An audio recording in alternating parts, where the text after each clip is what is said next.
भुवनेश्वर सांबादिक ज्योति रंजन उपरे होइथिबा मरणात्मक आक्रमण सारा ओडिशा रे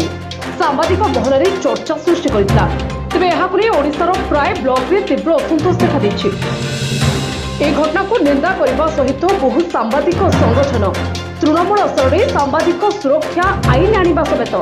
घटना घटाइथिबा दुर्बृत्तक उपरे दृढ़ कार्यानुष्ठान दाबी करछन्ति। भुवनेश्वर वैद्युतिक एवं छपा गणमाध्यम सांबादिक तथा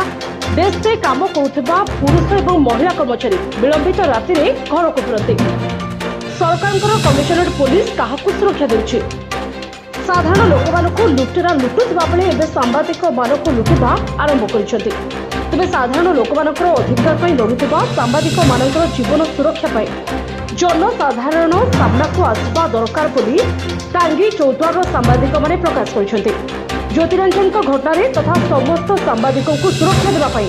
घटना घटाइथिबा एही दुर्बृत्त मानक उपरे दृढ़ कार्यानुष्ठान नेबाई पुलिस महानिर्देशक उद्देश्य चौद्वार थाना अधिकारी विश्वरंजन साहू माध्यम एक दाबी पत्र प्रदान कर टांगी चौद्वार समस्त वरिष्ठ सांबादिक वैद्युतिक और छपा गणमाध्यम सांबादिक उपस्थित थे। अजित कुमार स्वाई जड़े सांबादिक देखु ये चौद्वार थाना को आम आज आसीनु एमती आगु बहु बार आसीचु एवं आम गोटे दाबी आज पर्यंत रोचे समाज गोटे परिवर्तन आने गोटे सांबादिक भूमिका गुरुत्वपूर्ण। गाँ गहली सांबादिकों आक्रमण होगा घटना अलग किंतु एवं जो निकटरे भुवनेश्वर राजरास्ता उपरे सांबादिकों को गोड़े की आक्रमण कले अतर्कित आक्रमण कले यह एक निंदनीय घटना। कारण जो भुवनेश्वर रे कमिशनरेट एरिया एवं पुलिस जो जड़े सांबादिक को सुरक्षा दे पारनी से साधारण लोक को कौन सुरक्षा दब जदि भी सुरक्षा दौची जदि सांबादिक को आक्रमण होबार दीर्घ 3 दिन 4 दिन बीती जाते सुधा वर्तमान सुधा पुलिस हाथ खाली कहीं ताने पुलिस क्या चापर चेपाई कौन पाई पुलिस एक्शन नौनी गोटे प्रश्न। द्वितीय कथा हूँ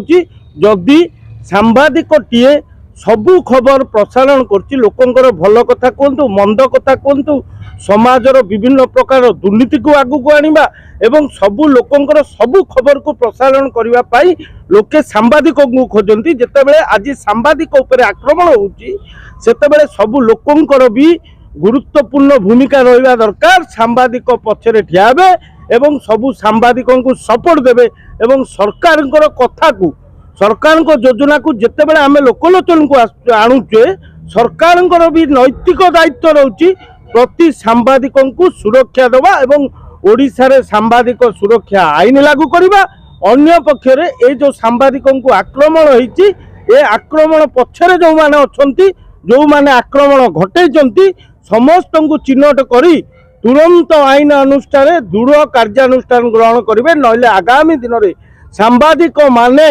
घोर एकाठी हेबे एवं आंदोलन को तीव्र तीव्रतर करा जीवो। सत्यव्रत दास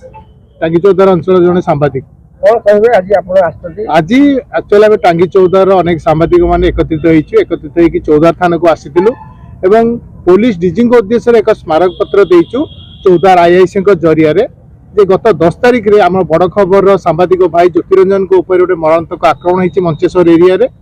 एवं से केवल ज्योतिरंजन को ऊपर नुह इतिमध्य अनेक सांबादिक एमती बारंबार आक्रमण होउची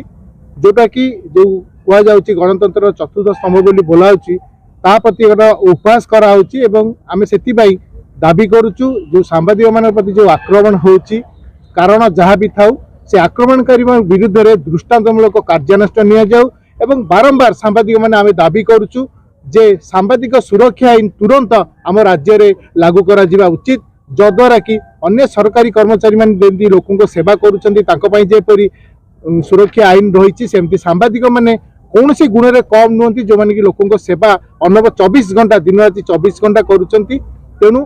तुरंत राज्य में सांबादिक सुरक्षा आईन दाबी करी आमे समस्त सांबादिक माने दाबी करचु एवं